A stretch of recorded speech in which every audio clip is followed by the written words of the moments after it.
Good afternoon and welcome to the 49th episode of My First Job, the podcast.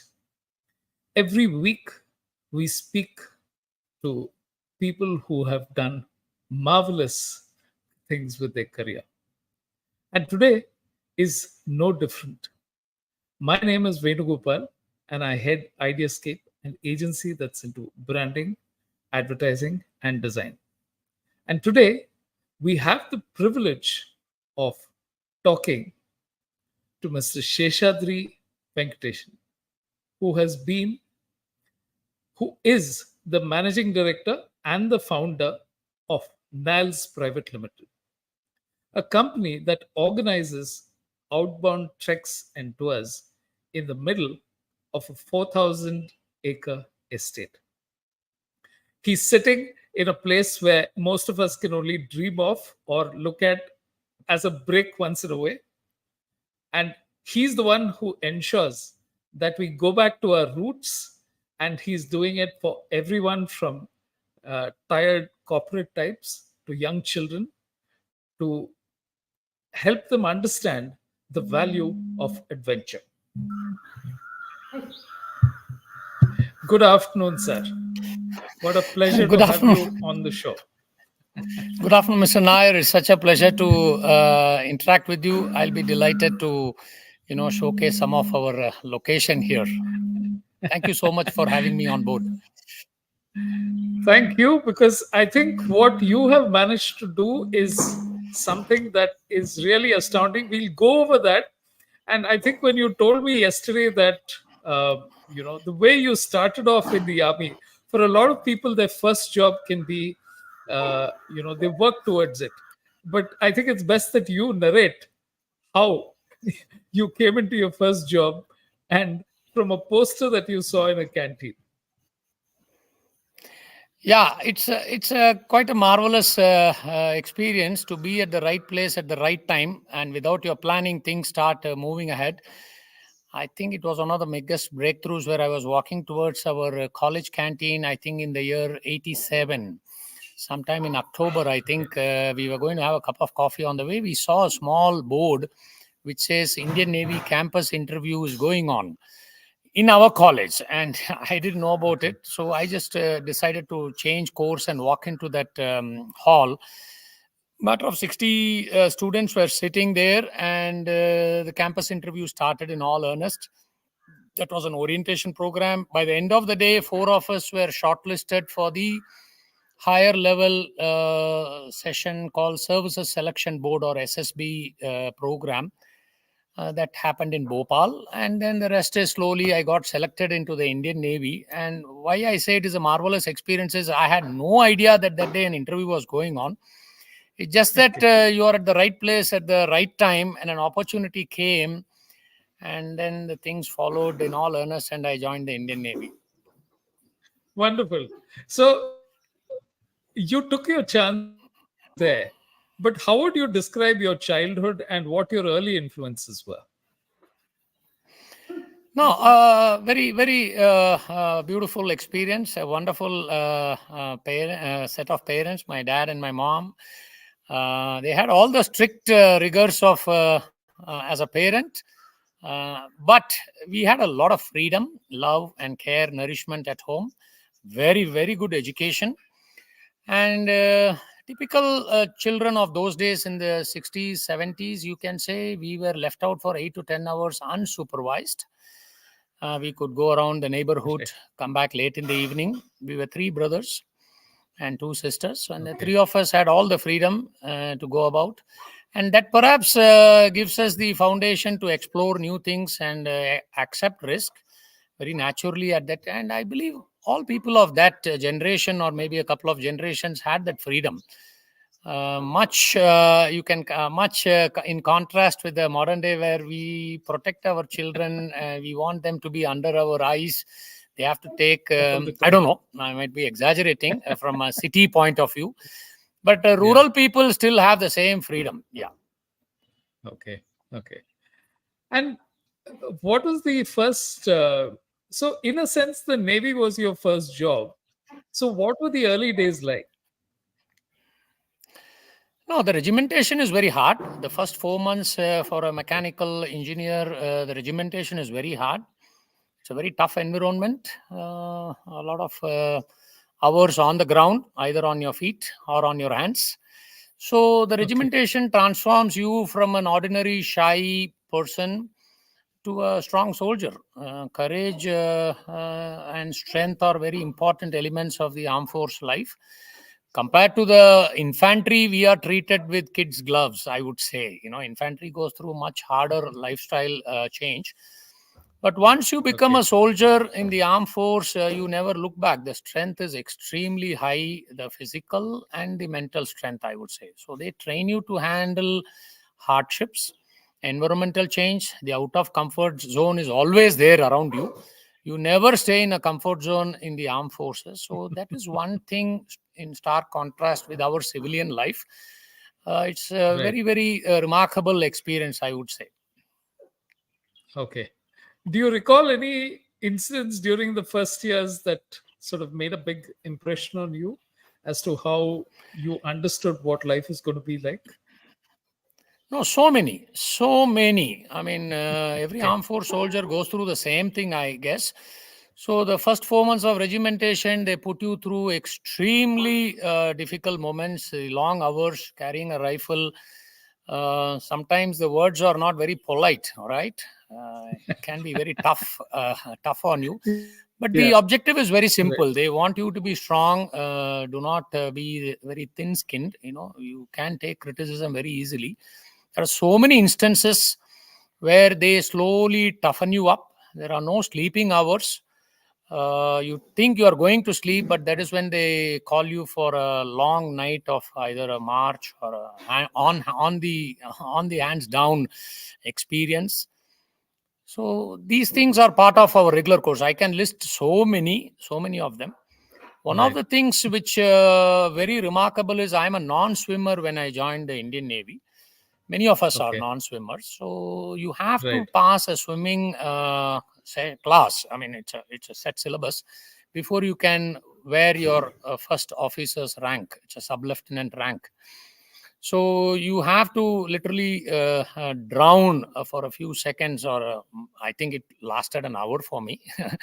Wow. It was actually a few seconds. Then they give you a bamboo pole to survive, and then they again push you, and then you learn to float. It's a Okay. very, very easy to speak now, but those moments of learning to float in a matter of, I think, 10 days, 7 days, and maybe in those 7 days, you get 2 or 3 sessions only. And that's a very Okay. remarkable achievement, I would say. Yeah. Okay. Okay. So you spent what, 7 years in the Navy? Which were the places you were stationed in? Yeah, I chose a short service commission, which those days were seven Okay. years. Okay. The other one is a Right. longer commission, which is the 20 years. So we Okay. started the training period actually last 2 years. All right. The Goa phase was the regimentation phase, I would say, and the remaining 1.5 years was technical training. You are put on board a ship for as a watchkeeping officer for about 6 months, and then another Okay. year or thereabout goes in classroom technical training where they teach you marine engineering specialization.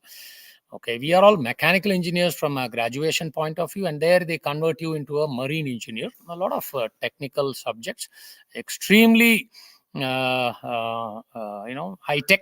The Indian Navy, and then Right. you are posted to either a ship or a shore appointment. I was posted to the Naval Dockyard Visakhapatnam as Okay. a dockyard manager, or you can call it an assistant manager. I was posted to a pipe fitting shop, which we used to fix pipes in a ship or a submarine. And then from there, I was transferred to a ship in Visakhapatnam for about 2 years. I was in the dockyard, 2 years in the ship. And the last year, I think, was a trials unit where we test a ship coming out of a major repair. So this 7 years, out of which 2 years training and 5 years on the hands, was in the West Coast was a training, and the East Visakhapatnam was all along my posting before I left the service in August 1995. Okay. Visakhapatnam was our last posting. Yeah. Okay. And uh, when these long hours, these are what prepares you for the kind of work which you have to do. because it involves a fair amount of learning, as well as the environment is not very comfortable, right? So, what keeps you going? What are the ways in which you ensure that you learn as well as understand that this is something that works out to your advantage over time? Now, that part of this concept called being in the comfort zone is stripped down to the bone in the first 4 months of our Okay. regimentation period, the core training period, where there is no set hours. So you can be called Okay. anytime. We can be asked to do anything. All right. And some of the Okay. things I can't speak on camera, which was extremely tough for some of our colleagues there. But that is the Okay. intention of the program, to make you very tough internally and be ready for anything at all. All right. So without this, the armed forces will not be able to protect the borders or our Withstand. Yeah. country as That's big true. as us, with so many borders with our international neighbors. So they prepare you for the unknown, they prepare you for the unseen, and you are ready for any tough challenges. Now I can speak only for my 7 years in the armed forces, very little of regimentation, but there are people who do it for 35, 40 years, and they could actually speak much more, especially those people in the army. Navy is a little cushy life from a comparative perspective. We live mostly in big cities, but armed forces, Exactly. army life is very tough. They can speak a lot more about it, but from my limited understanding, I would say we are ready for anything, and that is ingrained even today. Midnight, a phone call comes, you have to travel, I am ready. And Okay. that is the out of comfort zone which they prepare you for the rest of your life. It's So very, very basically, there is no such thing as a comfort zone. You shouldn't have one. absolutely. So there is a conflict which happens in us when we come down to a civilian life post our armed force experience. So when somebody says, Right. "Sir, I can't come at 8 o'clock because it is too early for me in the morning," it puts us in a conflict. There was no early morning for us. It was 2 a.m., all right, or 4 a.m. It is Yeah. never early morning, all right. In a ship, we do what is Yeah. known as a dog watch, which is Huh. between 2 a.m. and 6 a.m. That is a dog watch, they call it. You have to be in the engine room monitoring the performance of these engines. So there is no such thing like early morning for armed force people. So this is a conflict for all of us when we come out and work with other people who have not been there. Somebody says 10 minutes too early and all, it's, but we have to, yeah, mellow down, accept that this is the life people have not been trained to. So out of comfort zone is a Yeah. major asset, I would say, for corporate leaders. They can do, think, imagine totally out of the box, do things out of the box, and they have to train their young managers or executives in those directions. So that is a very important part of corporate life. Even for a student, by the way, he or she has to Okay. work outside the comfort zone to perform, I would say, very well. Right. So once you came out of the Navy, what is it that you were looking at? What were the options you considered? Now, typical like any other career, you come out and you start looking for jobs. And those days, I think in the 96, I started applying. There was not much online work. So you look at newspapers, look for columns. And then there used to be, say, Muscat 30 crane people required, and, Dubai. Those were the job advertisements used to come. So I think marine career overseas would be a very good option for me. I started looking out for such options. I didn't get them immediately, and then Okay. I joined ITC, one of their property divisions, as a manager in Chennai. For 3, 4 months, I Okay. was working there. And once again, being at the right time, at the right place is a very memorable experience. I went to a distant family member's house to invite them for a marriage of my cousin. Okay. And that night, that lady's brother is coming from Nigeria to India to recruit a marine engineer, which I learned later. So we had passed the invitation card and left the home in a matter of brief 10 minutes or even less than that. And next morning, I had a call on my landline at ITC office that somebody is come to look for a marine engineer. And the Okay. same evening, I had driven down to their house in T Nagar, met that person from Nigeria. He's Mr. Ramanathan. He is come to India to look for a marine engineer, and within a matter of 1 hour, we had signed up by fax. There was an appointment letter, which was he made a couple of calls, and Okay. his establishment in Nigeria had faxed him an appointment letter, maybe 2 hours. By 8 p.m., Okay. I was appointed or offered an appointment in overseas career. So that's how it's a very memorable experience for me. I never applied for Yeah. the job, but I got a call. And within, I think, a month or two, I was flying to Lagos. That's a Okay. fantastic, memorable experience for us. Yeah. Okay. Very different country and culture, right? So I think one of the things that prepared you also was the fact that you weren't looking to the idea of going into a new environment or a place which you didn't know didn't deter you by this time. You were perfectly prepared. Like you said, at 12 o'clock in the night, you receive a call and you're ready to go. So in your mind, there is no such thing as this place is okay, this place is not okay, which normally tends to, be part of the consideration set of people when they're looking at a job. Yeah, many of us keep on weighing the pros and cons and spend a lot of time analyzing things. And, it's very vague at this point Yeah. in time. If we were to do it Right. every day like this, we will never drive in Chennai or Coimbatore on a two-wheeler anymore, because the risks far outweigh the safety Okay. statistics that we know.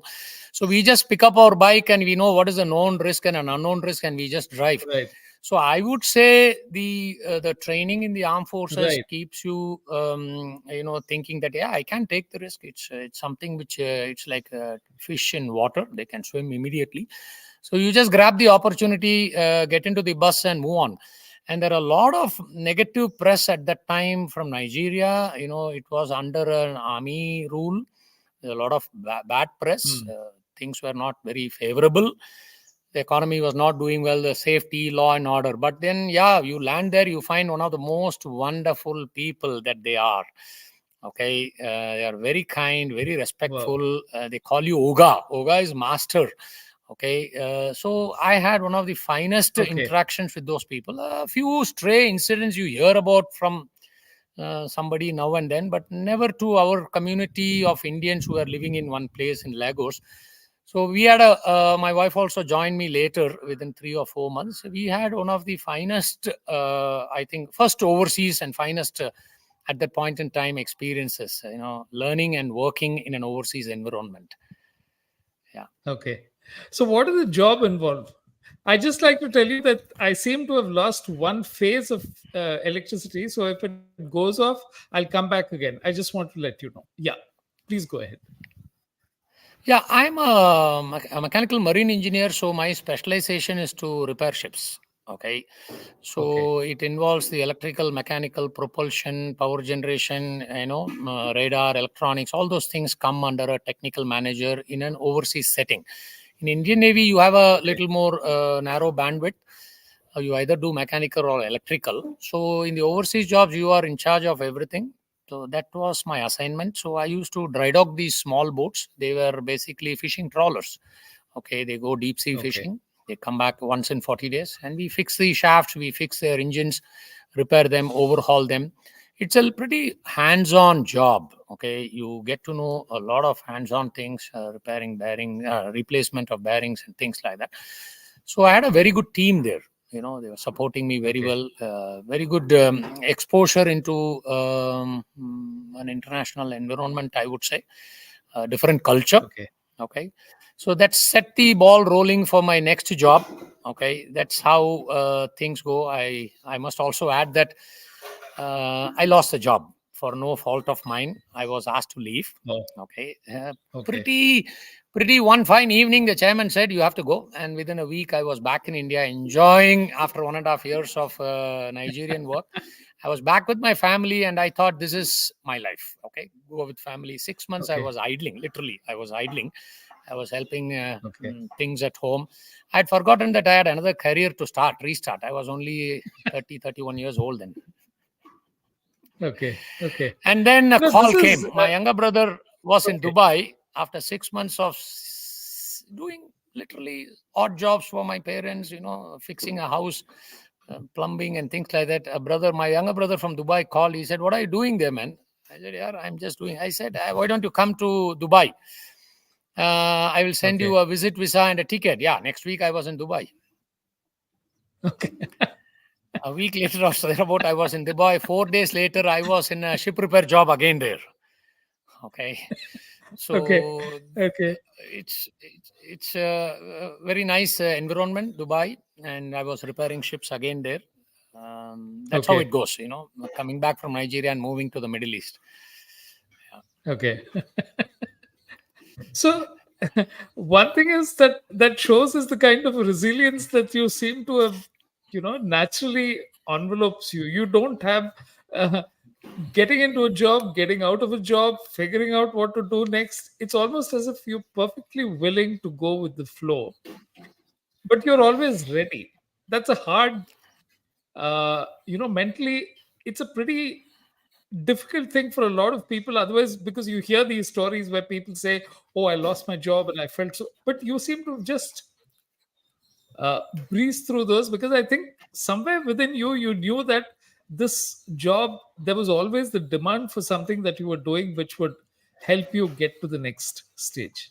Or was there something else? Yeah, most of us outside of a career are literally fish out of water. They Right. have a lot of fulfillment, or I don't know what to say, maybe high self-esteem only through a job. Okay, there are so many other Right. things in our life that can fulfill us and keep us high in our esteem. That is something has helped me design a module called how do you measure success, because success is always connected with the career and the bank balance. That's Right. something everybody put 90% of the weightage on it. Right. Later, during much later, I used this life experiences to say that you can be fulfilled in so many other things and doing creatively and purposefully. So Right. that's how that module came about. It also must have come about. A lot of questions come from my audience that how do you measure success, and I feel low. What do I do? And then it comes through. So I have always waited. I mean, I always wait that you have reached a point in life where you feel fulfilled from so many other sources, not just the career. And then career, when it comes, you just latch on to it and move on because that is close to your passion. And then yes, you follow it. Right. And if things go wrong there, again start enjoying life. So, where did this love of trekking start? Was it something that you always did, or is it something that you did every time you had the opportunity? Or what was the way in which you found this happening? Now, that I would go back to my third year in college, I think, 86. Okay. Okay. Okay. Had the opportunity to visit Himalayas as a young 20-year-old student. Okay. We did a 10-day program with the Youth Hostels Association of India. They do a lot of Himalayan treks, even today. The Youth Hostels Okay. Association of India gave us a 10-day opportunity to be in the Himalayas. It's in Manali, in that area. And then I came back a different person. And then that seed, the Himalayas is a very, very attractive, magnetic. I don't know, you can use a lot of words for it, but some seed is put into you that, this is the place. Each one connects with the world in a different way. And then later, when I was working in the European job, I had a lot of holidays planned ahead. 5 months you work and 1 month you take a compulsory off. And that gives you enough lead time to plan your travel. So I think in 2001, I started revisiting the Himalayas. My wife Okay. also joined me in the second year, I think 2002. And then every year we used to visit the Himalayas as a regular trekker or as in a group. And that's how I think it became part of my, I don't know what to say, that it's a necessary need to fulfill something in your in your mind. Some people run for it, some people swim for it, some people cycle, some people we also eat a lot. So everything gives us some strange fulfillment and Form we of follow that satisfaction. path. Yeah. Yeah, so that's the What start, I was would it? say. 86 was the start. Is there something specific, or are you saying that while the experience of the Himalayas changed you. I just want to understand, was that when you spent that time, you felt you had changed? Or you felt that the environment was something that you wanted to keep coming back to? Or you discovered something within yourself saying, I feel greatly at comfort here? I'm just trying to figure out what is it that, changed for you. Yeah. So the last one, I think, would be the right way to put it. You are at peace with yourself, Okay. okay, with nature. When you are amidst nature, you are at ultimate peace with yourself. Everything is at Right. harmony. And Right. you never conquer the mountains according to the greats. You conquer Right. yourself.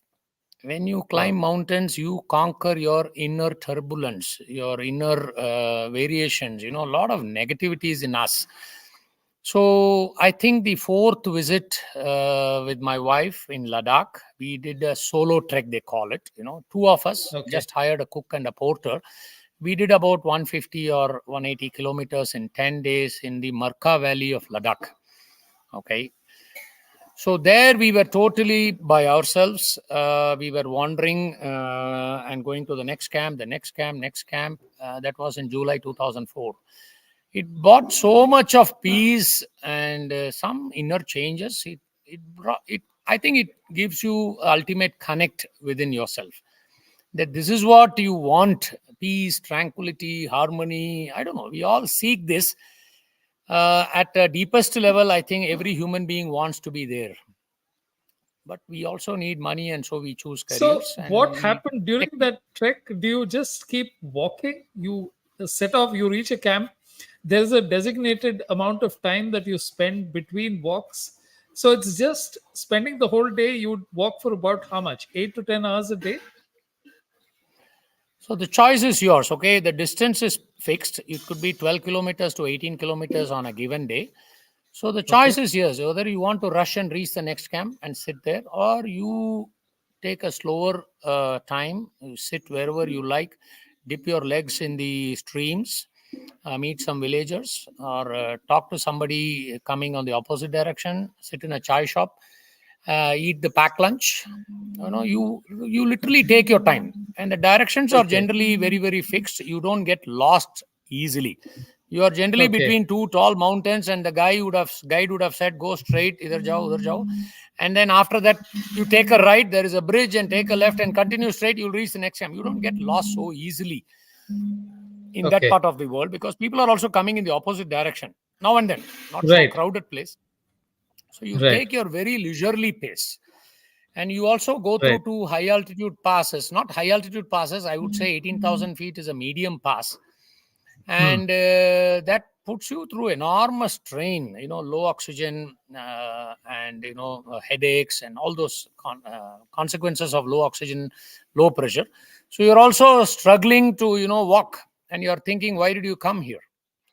And Right. when you've reached the pass and started the descent, all these heart symptoms slowly disappear. You're back to your perfect normal. So you have struggled a little bit, and you enjoy that sense of achievement. That's a very great feeling that you have done it.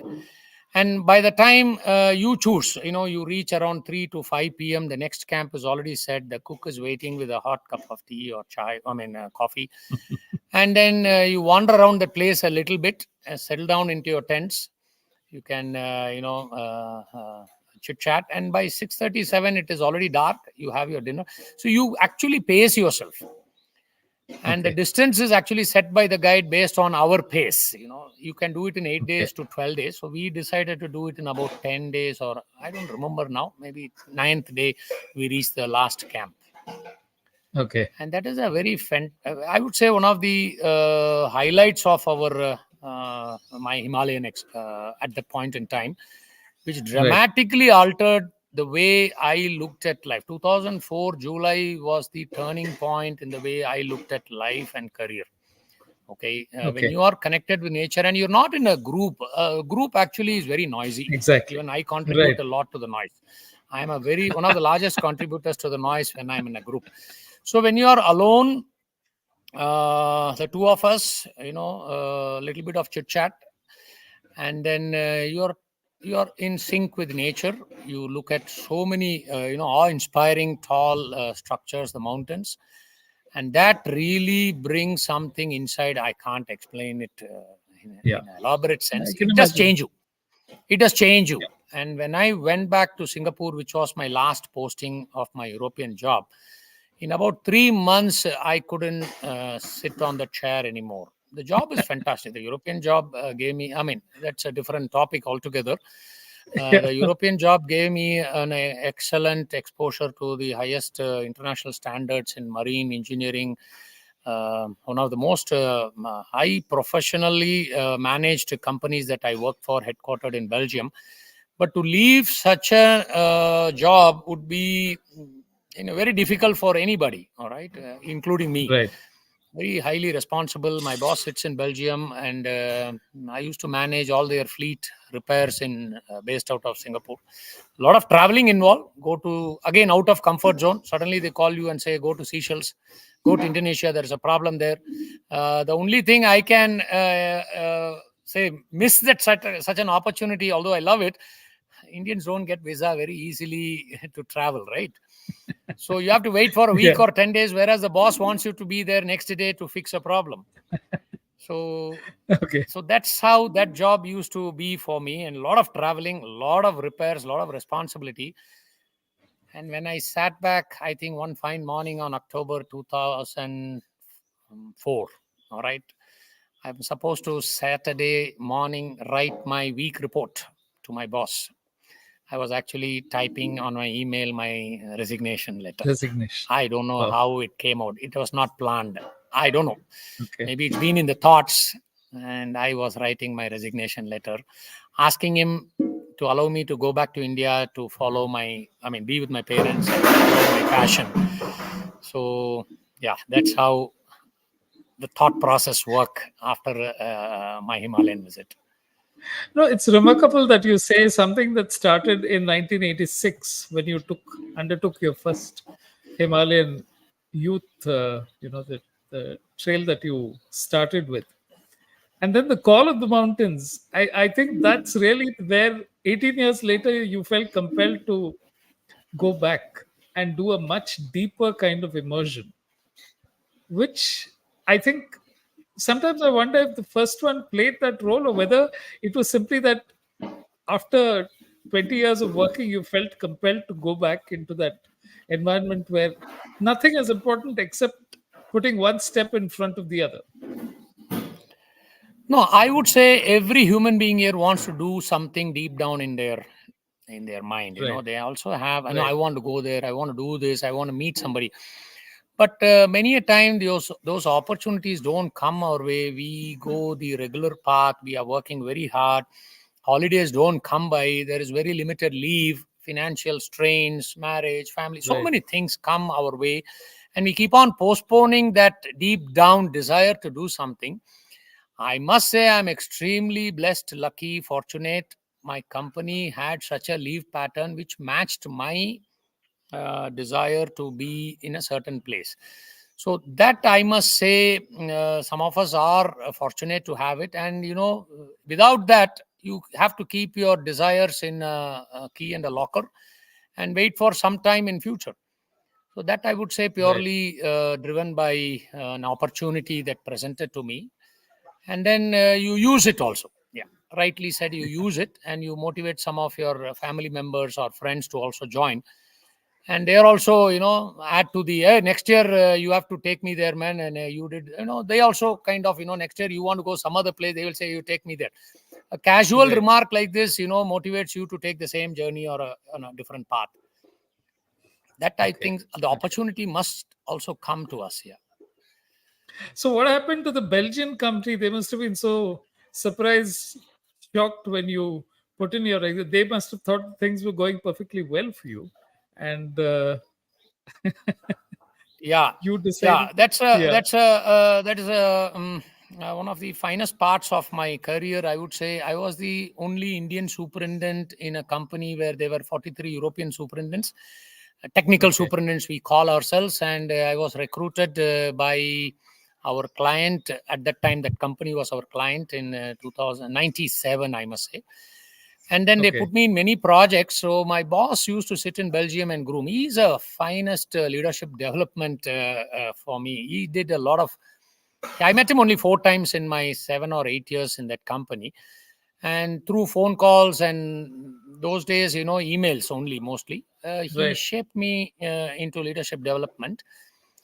And I would say most of us Indians generally don't get trained in temperamental management. Okay, we train ourselves in skills, education, graduation, PhDs.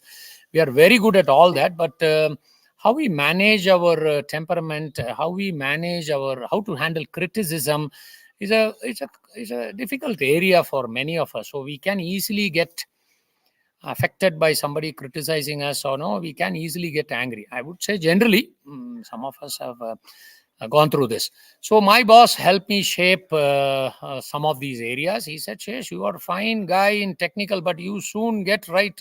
You get cheesed off by a small remark and you write such strong emails. And can you please tone down your language? Can you be a little more polite? And these were very, very subtle remarks from him, and helped me look inwards and tone down. And that's a process I didn't know was setting me up for as a foundation for my future, which is NALS. All right, that's what we are trying to do now with us again. We still have to go Okay. miles in that direction, and we help people who come here also look at their emotional. I would use the word temperamental stability in a large sense, and that sets us in a path of higher performance. Okay, so my boss Okay. was aghast when this email was received. That same afternoon, he responded. He says, I'm shocked to receive your resignation letter, but I do understand you have other priorities. But our doors will be always open for a man like you. Please email if you Wow. want to come back. And you can leave Amazing. after 6 months. That was April 2005. He gave us an opportunity to leave the company. And then I came to India, and I had nothing to do. I had nothing, no doors open, no windows open. I was just nothing to do. Wow. So I started thinking of the mountain again. I trained for the basic mountaineering course in Manali. I went to a gym, I started running. And then in about 3 months, I had finished the basic mountaineering course in Manali. I was sitting idle again, nothing to do. And then I thought next year I will do the advanced mountaineering course. The age limit is around 40 those days. I don't know Okay. what it is now.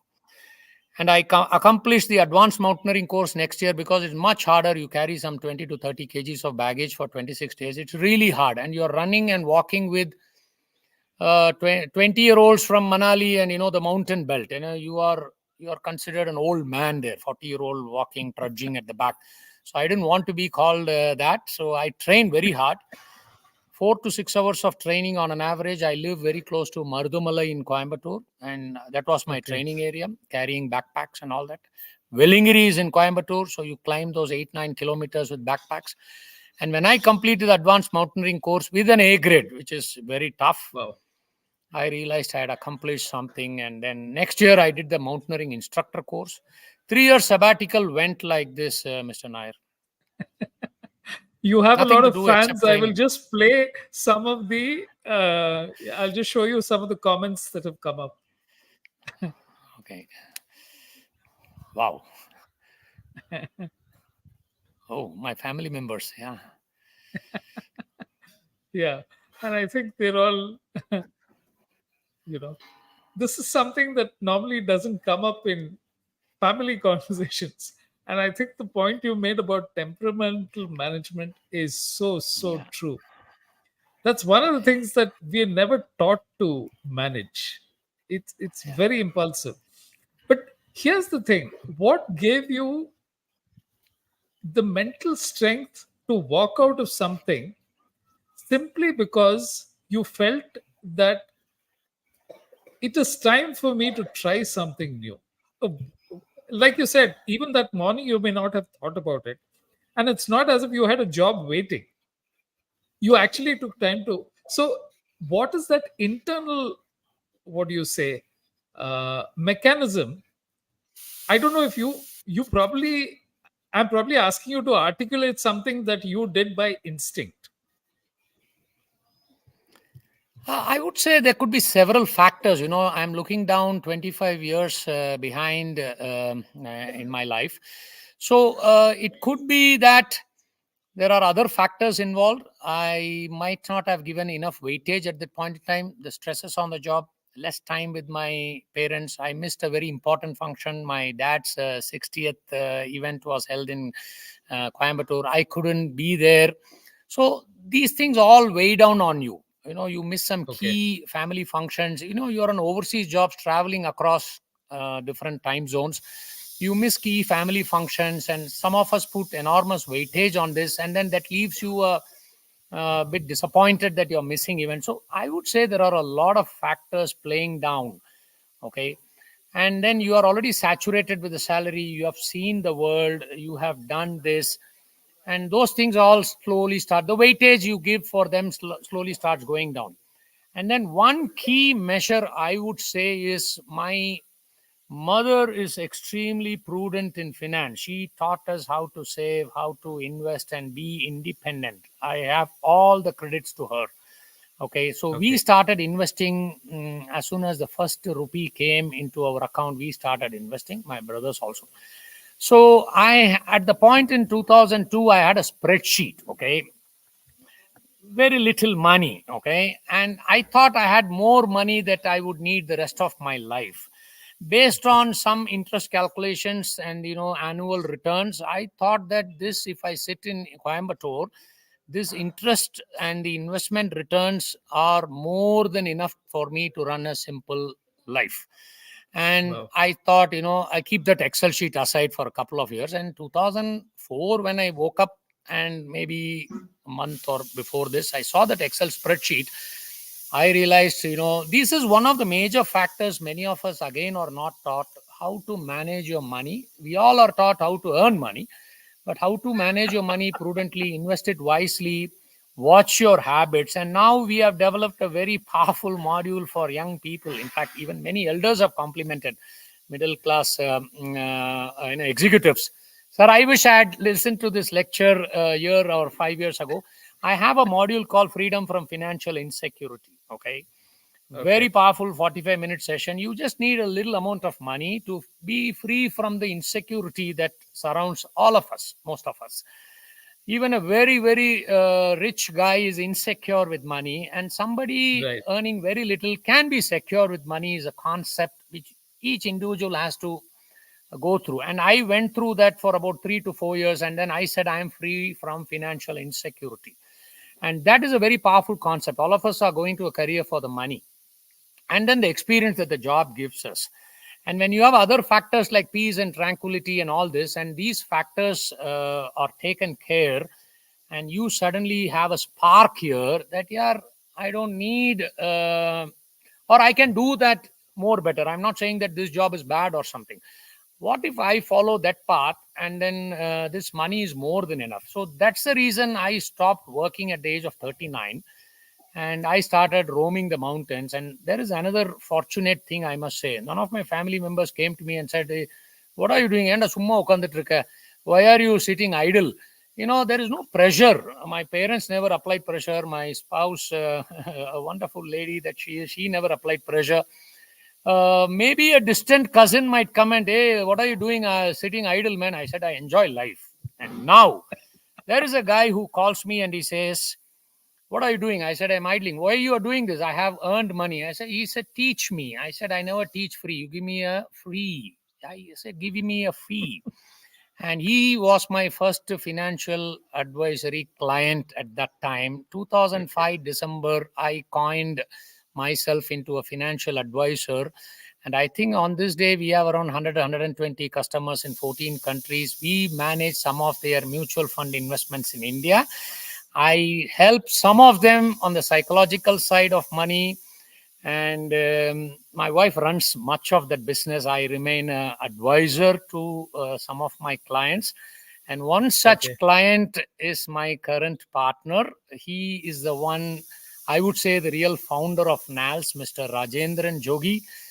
He's sitting in Bangalore at this point in time. We are both classmates, and he asked me to Okay. help him with some investment in a resort, I think. And we were sitting in a resort for a couple of days, and I told him, resort, sorry, many people own resorts and go to resorts. I say resorts are the worst things you should invest on, because they give too much food to a customer. They make your life miserable with unwanted food, and we all end up eating it. And the timings are wrong. You don't do anything which your lifestyle dictates you to do. You wake up late, and you went there to actually rejuvenate your mind and body. Which, when I said Right. this, he said, why don't you give an idea? That was Okay. December 2007. Again, an Wow. opportunity came my way without my asking. And then within a month or two, I had put on a small paper an activity based rejuvenation or a experience center. We called it a rock climbing program center initially on the drawing. And then Okay. rest is history. By NALS formed within 6 months. I had two other partners join in. One is my college mate, the other is a friend of Rajendran. So we wanted a center where there'll be no internet, no television, no smoking, no alcohol, no non-veg. And it'll be Okay. an activity-based center from morning till evening where people will rejuvenate their mind and body, trek, climb, and experience what I experienced in the Himalayas. And you You go assume through that a that grind. market would exist for it. I have no understanding of the marketing side. I am a big zero at that point in time, which later soon I found out. Within 3 months of starting NAS, there were no, I think within 2 months, there were no customers coming to us because we didn't know what to do with the company. Honestly, maybe I Okay. pulled some of my family members, I pulled some of my cousins into it. So those things were very easy. But the real customer Okay. is a stranger. So that came again by an opportunity. I would say I met a physical education director in a forum. I told about the subject, and they became our first school customer. We were barking up the wrong tree, actually. Okay. Schools suddenly wanted a program which will keep their children engaged and not just fed fat food, which most resorts do. All right, they keep feeding children unwanted food throughout the day, and Yeah. we think that we have given them a good program. So Yeah. we brought the regimentation mechanism of the armed forces. We brought the corporate mechanism of leadership development, and we brought all these things of mountaineering activities into the. So my naval experience, my overseas experience, and my mountaineering experience came together at the same time. So these children were enjoying the rock climbing, the treks, and the first program happened February 2010. And Okay. we have not looked back since then. 32,000 people have visited NALS in the last 15 years. And good news is Fabulous. everybody went home. This outdoors can be a challenging environment in terms of safety, health, and all that. And we have opened up campuses in the northern belt within the same year, 2009. Our Kunur, the Manjakombai village campus, is the largest facility that we operate upon. It's a huge valley. I think around 3,000 to 4,000 acres of tea plantations is available for our access, walk, treks, and it is coming right beside a huge Kunur range forest. And this is where we are currently based out of, Mr. Nair. What a story, and what a lovely environment to be in. And I love the fact that you jumped into it with no idea of, knowing whether it would succeed or not. Wow. Yeah, this Today valley it's a is little currently cloudy. this valley is Huh. full of mist and fog, so you don't see the Right. other side of the mountain. I'm sitting on one side of Right. the mountain, so I would invite Right. you to visit us sometime. Yeah. Oh, yes. Oh, yes. I mean, for some reason, like you said, these are moments that you get when you're speaking with someone, and then a chance conversation sets off a series of events. But in most cases, those events tend to, people get back to whatever they were doing earlier, and that is relegated to the background. In your case, it didn't happen. You actually proceeded with the entire thing because I think you acted on something that was available. You didn't just let it go because it was not just dinner time conversation. It was, hey, we should do something, which is where I think a whole lot of things end up being. How is it that Now, yeah, please go ahead. Continue. Sorry. no? So how is it that you keep your uh, inner North Star focused? No, they say you're running away from something or running towards something. Okay, that's the basic thing. Now, I'm running towards something, is what I get feel. I have a fantastic Okay, family. They support my travel odd hours, working in a very challenging. This is a leopard area. Okay, we keep missing our right. dogs every 6 months. We crisscross the terrain and we can see an odd leopard mark, a pug mark of a tiger, and we handle small children from grade 3 and above. It's an extremely challenging environment. So my folks at home have a little bit of anxiety, but they support what I do. And so those factors do weigh in on what decisions you take. I'm not alone here. Without that support, I wouldn't have reached. I have a fantastic set of partners. They are directors in organization. Ultimately, without their moral support, motivation, and there are days, so many days, where I would love to cry on a shoulder. I mean, as a managing director, you have so many challenges. We wanted to run away on that day. An elephant came and shook a tent full with four ladies inside. Now, if I Wow. want to talk about those risks, I can talk another 3 hours. We have faced so many challenging moments. That night, 2 a.m. was very, very dangerous moment where those four ladies could have been trampled upon. And the elephant fortunately heard the screams of these women, and that fellow took an about turn and ran away. From the footmarks we Okay. saw, don't mess with women is the message I get. Okay. So Even these if you're days, an elephant. Yeah. on that particular day, which happened in 2011, I think I wish I could run away from all this risk. It's a very difficult moment, even though you are trained hard. But then when you have a conversation with the partners, they say, yeah, you're doing an amazing job. The director of the institution, he said, sir, you are an armed forces guy, you know how to take care, so don't even think of calling me there. You are doing a great job. So such factors do come in your way. You are not never alone. There are people who can say, I would like to say one Mr. KG Suresh name. I was sitting idle one day. I said, yeah, there's nothing moving here, I want to quit. He said, you are doing an amazing job, just wait, the call will come. This is exactly, I think, his words in 2009. So hundreds of people have come and shaped, and guided and mentored. One word is enough. And we use exactly these techniques with young people. And I'm sure every teacher, every coach, every mom, every parent, every counselor will know this, what I'm saying. One word can shape another person's the way they think, and if they can connect internally, they have taken a path in the direction of their. So for to cut the answer short, I would say a lot of people have come and helped us at the right moment, and I'll give a lot of weightage for my family, some of my friends which I mentioned. There are a lot of friends who have come and helped me a lot. Then my partners, of course, I keep talking to them or bouncing ideas. As a managing director, you're alone, literally alone at the top. A lot of things which you are unable to solve, you cannot discuss just with anybody. So you need somebody at the very top to talk to. And I have three fantastic people who are supporting me or available to take my call. There are some people, you can trust you. They can pick up your call at 3 a.m. Wow. Those people, That's if they one of are the around biggest you, assets you build. you Yeah. have an asset. They can pick up your call at 3 a.m. They may Yeah. abuse you a little bit, but they will listen to you. All right.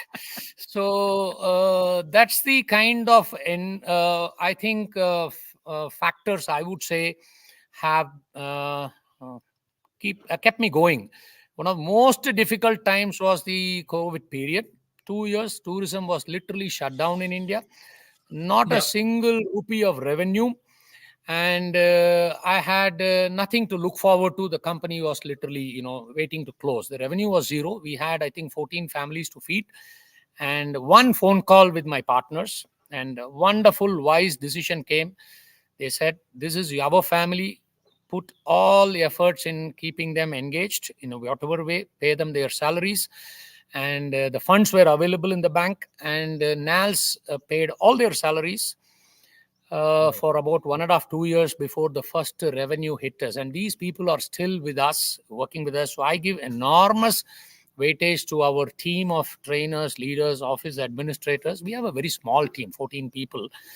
And I would say this is again a very important factor to keep us going in some of the most challenging times. You keep your team.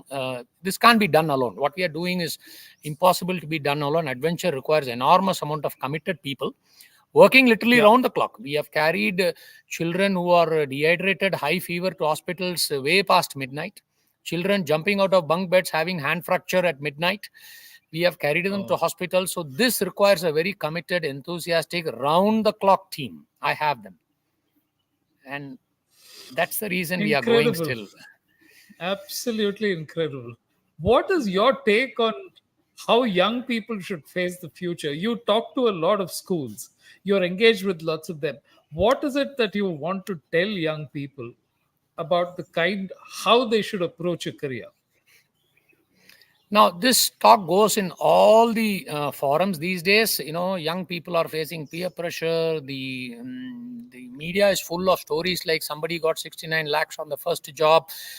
And young people do tend to get carried away. And there is only one guy out of a billion who got 69 lakhs. And whether he was on the same job next year, nobody knows. No one And covers that every at all. placement, every college would like to publish this as their success story. And I remember some years back, the Tamil Nadu government very wisely said, do not publish state rankers. They cancelled that so that, the other children who have not got ranks don't feel underprivileged or, missed out. So that's something where we compare with ourselves, with others. I would say the young people these days are consistently forced to compare. We also were compared, but the media and the modern day gadgets were not there. It used to be some word of mouth now and then. But now it is a 24 by 7 event where young people are told that, that guy has done successful and, you are here and what are you doing here? It puts some people on the weaker path. And I would say you have a passion, you have a purpose on this journey. You will achieve it if you stay focused and take any odd job, any job, that comes your way. You have choices also. Pick that job which I think you think is closest to your passion. Forget the salary for the initial days, and most of us have started with, I started with 2,000 rupees salary, I think, with the Indian Navy as a commissioned officer. There are some people in my batch who has started with 800 rupees, 900 rupees, and look where they are after 35 years has got Yeah, no relevance to where they started. But what they did during exactly. that journey was learn, work hard, be sincere, set up a beautiful foundation for 5 to 10 years, and then they catapulted themselves into the higher world. And this is what we tell young people: don't look for the first job with a glamour quotient. That's something which many of us look forward to. And those brands out there are, attracting you. And somebody wouldn't like to join an ordinary bank with an ordinary name. They want to join the bank with the glamour quotient name, a multinational Yeah, name, and all that. But yes, those things do work at the initial years, but I don't know what they will. It's good to go if you have a job, but what about those people who have not got that job? I would say, take a job which currently is available, and then follow it through, and then over the years skill up, and then follow your passions a little later. And for a mechanical marine engineer repairing ships in various countries to sit in a mountain and do rock climbing and talk some stress management stuff is possible. For you, with the modern networked world, anything is possible. Young man can anything do is possible. anything. We worked in an environment where there's no networking. There's nothing to learn online. We just have to learn from our boss every day morning. Right. Nowadays, you can learn every day without Every day anybody's is possible. Yeah. assistance. You can learn a university's education or even more from a huge potential opportunity presenting. And maybe that's the whole point, that when you didn't have it, you understood the value. Now that you have it, it's seen as I can go back to it anytime. I just have a couple of the things which people have been showing. So somebody who's asked for a senior the thing, and who says you're inspiring as always. That's my Okay. daughter. Okay, which is wonderful. I mean, I think each is. Thank you. I didn't know an hour go by. We've spent an hour talking, Wow. Wow. and I mean, I couldn't be more satisfied. I've not had the privilege of visiting you in person or seeing what NALS is doing. I'd love to be there soon. And I'd love to spend more time talking to you. And I hope that NALS just grows from strength to strength, because you are doing something which a government can make policy. Uh, but parents can do everything that is to encourage their children.